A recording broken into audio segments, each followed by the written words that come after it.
going over IRS Notice CP2000. So first, a disclaimer. This format looks a little bit different from what you'd probably see in our other videos. And that's primarily because the version of this CP notice that I was able to find from the IRS website was only available in Chinese. So as you can see at the top, this was machine translated by Google by uploading my PDF file to the Google Translate function. So there may be inaccuracies. There's definitely formatting differences, but we're going to go through this step by step because I have been approached by multiple people about their CP2000 notice. So as a request to the audience, if there is a cleaner version of this that you would like to see in a video and you don't mind redacting it, taking out your personal information so that we can use that as a clean example, then please hit me up in the comments section. So what we'll do is we'll go over this notice and then we'll go to the IRS page where we can take a little bit more of a close look from what you see. So as you can see, we're going to get into some nitty-gritty detail. It's a dated notice. This template is from 2008. So what we're going to do first is kind of go over some of the information that you would see at the top of the form. So in the upper right-hand corner, you'll see the notice number, the tax year. So this example is for 2006. The notice date is June 19th, 2008. It's got a social security number. It's got a contact phone number for the IRS. So the reason I say this is because the most important piece of information here is the notice date. If you are expected to pay taxes, such as what's reported in this particular notice example, then you would, any collection items, any due items are going to be within a certain number of days from the notice date. So, for example, you see the IRS says that this payment must be done before July 16th, 2008, and this is a notice date of June 19th. That kind of falls in line with what I would expect to be a 28-day time frame. So there are different time frames. If you want to appeal a decision, or if you want to have a conversation with the IRS, if you want to submit a statement of writing, there are all different time frames that stem from this notice date. So it's very important, even if you receive a notice where there's no requested action, it's a good practice to keep tabs on the notice date. On the left-hand side, you'll see the taxpayer name and address. So, for your notice, pay attention, make sure that this is accurate information. If you've recently relocated, you normally would simply file the next tax return whenever it's due, and that with your new address, and that would update your tax record. However, if you are receiving IRS correspondence, then it would be a good idea to go ahead and either call the IRS. If you're already going to call them anyway to talk about your tax situation, you may as well change your address on file while you're on the phone. Or you can file the official change of address form, either IRS Form 8822 for individuals or IRS Form 8822-B for business owners. And then that will allow the IRS to update your tax record so that your correspondence gets to you more quickly.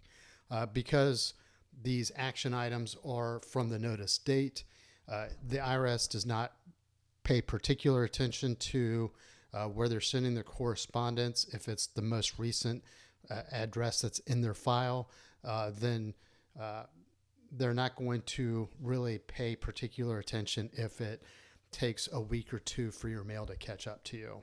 And that could work against you because the IRS doesn't really have a responsibility to reach out to you to update your address. So keep your address updated. That way, when you receive IRS notices, you'll get them in the timeliest manner possible. So let's take a closer look at this. I'd say look at the fine print, but it appears that it's all fine print except for this balance due right here. The proposed changes to your 2006 Form 1040 results in additional taxes due based on your tax that's payable, how much you paid, and then any interest. And what it says is that this is back taxes. Interestingly enough, this translation doesn't have any penalties assessed, although I would expect penalties to also be on a typical collection notice. But in this case, it says that information from third parties does not match the information that you reported. This happens in a lot of cases when someone receives a Form 1099 or maybe an extra W-2 from a side job.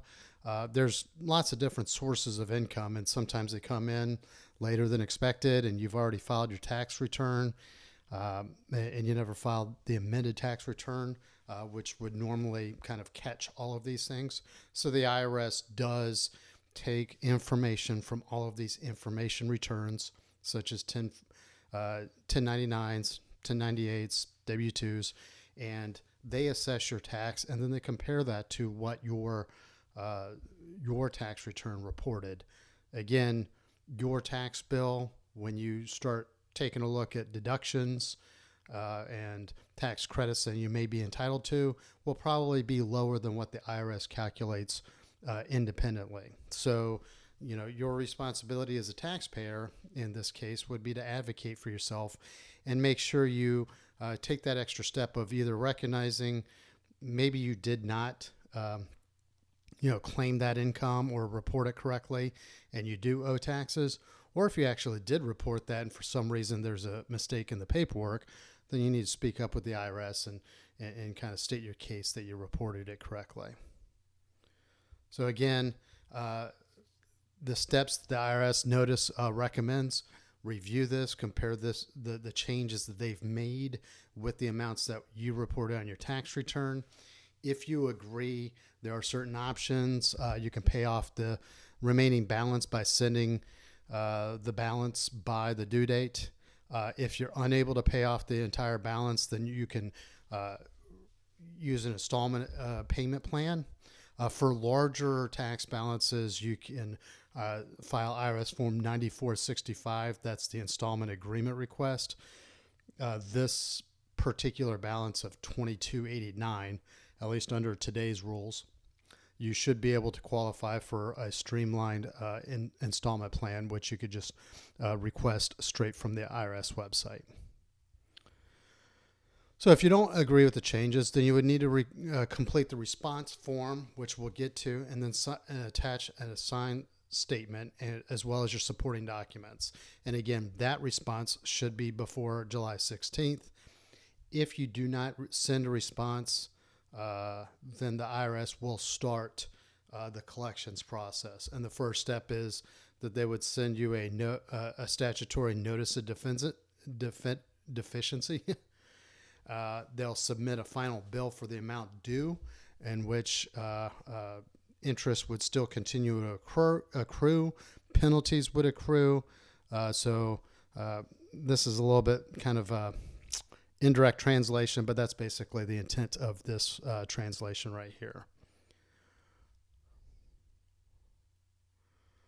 So the amount that's actually reported as changes is pretty much all over the place, but it looks like the original amount was about $18,000 shown on the return.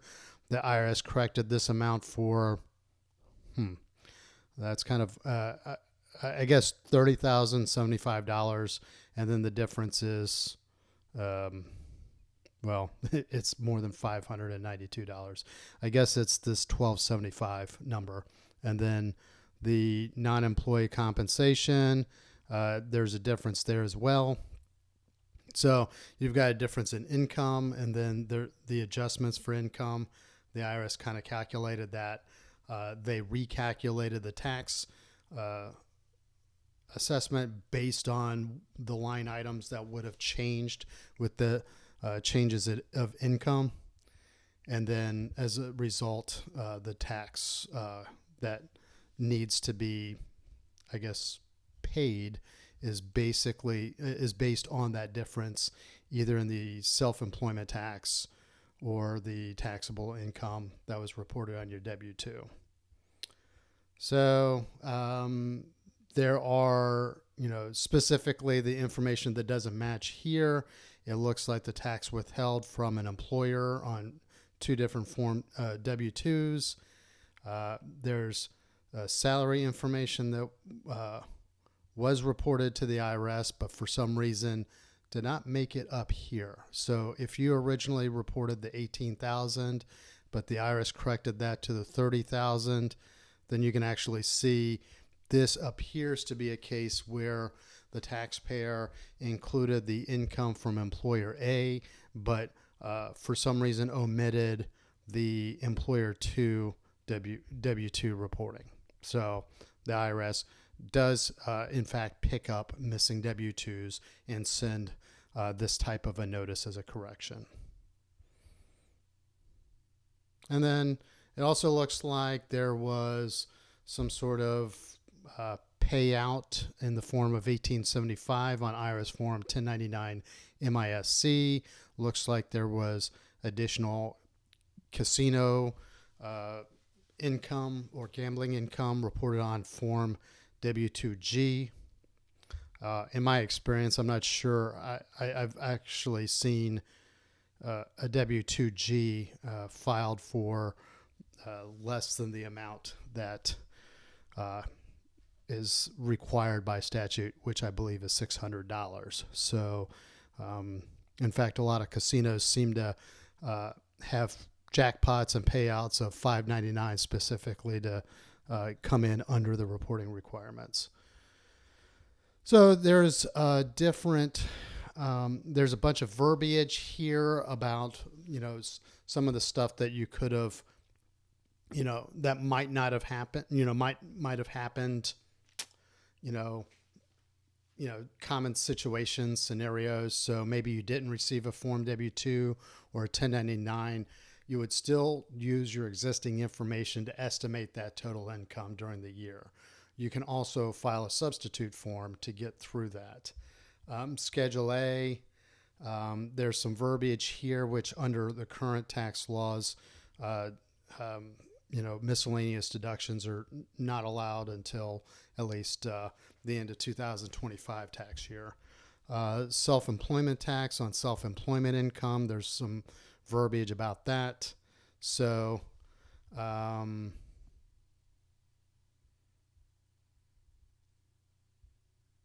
there's some next steps. Because the IRS did do this, you don't need to file an amended tax return for that tax year. If you do file it, you can write CP2000 at the top of the form, attach this with your tax form, and amend your return. But you don't need to, simply because the IRS has already done the recalculation. So there's no point in filing an amended tax return to report the calculation that the IRS already reported to you. Here is a breakdown of how the interest is calculated, as well as the interest charges. And then you can go to this page on the IRS website, and we'll do that momentarily. I just want to double check on this. There's a reply form, that you can use. Again, this is an over 15-year-old document, so your version of this may have changed. I do know that the format for like these payment vouchers has changed in more recent versions, but what I would say is that if you receive a payment slip and you're looking to file it or mail it to the IRS, you should mail the response to the address that's on the slip itself, not necessarily the address that's at the top of the letterhead. In this particular example, the reply form has this going to Atlanta, Georgia. Meanwhile, the letterhead came from an IRS office in Philadelphia. So if you're going to use the attached slips, make sure you don't go by the letterhead like a lot of times you would in responding to a letter or correspondence. Use the actual address that's in the slip. So real quick, we're just going to go to this website right here, and you can kind of see this is a lot cleaner than the translated Chinese version of this document. But basically, the CP2000 series notices includes all of these different series, and then what you need to do, you can actually reply by uploading your document to the IRS. That's the fastest way.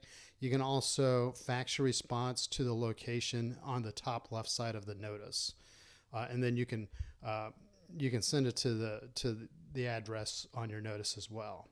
So there's also additional information about where you would send a payment to if you, and again, that 15-year-old notice, it looks like there's no longer the IRS service center in Atlanta that you would send it to. You would send it to the Kansas City, Missouri office. Things of that nature. You can amend your tax return if you happen to have other income, credits, or expenses to report. For example, maybe you didn't report something that was on your W-2G, but then you also didn't report, some sort of gambling losses that you might have been able to claim on that tax return. So, keep that in mind, that you can file a Form 1040X, but I would probably say you only need to do so if you're reporting credits or expenses that you did not previously report, and you're already going to do that, so you're going to report the additional income as well. So, and then some helpful tips for next year, what you can do to avoid these notices. If someone, used your name and social security number, you can complete a identity theft affidavit to inform the IRS. So I think that's all we have for this notice. And I'm not going to go back to the original notice simply because I don't think there's any need to, but what we'll do is we'll put links in the show notes to the articles and videos about that we've created on forms and articles, or on forms and schedules mentioned here, particularly the information return forms that you might be missing, change of address forms, things of that nature that you might actually need. So if you like our articles, please subscribe to our newsletter. If you like our YouTube videos, please subscribe to our YouTube channel. And as always, if you have any questions or comments, or if there's another topic that you'd like to see covered in an upcoming video, please hit me up in the comments section. Thank you very much and have a great day.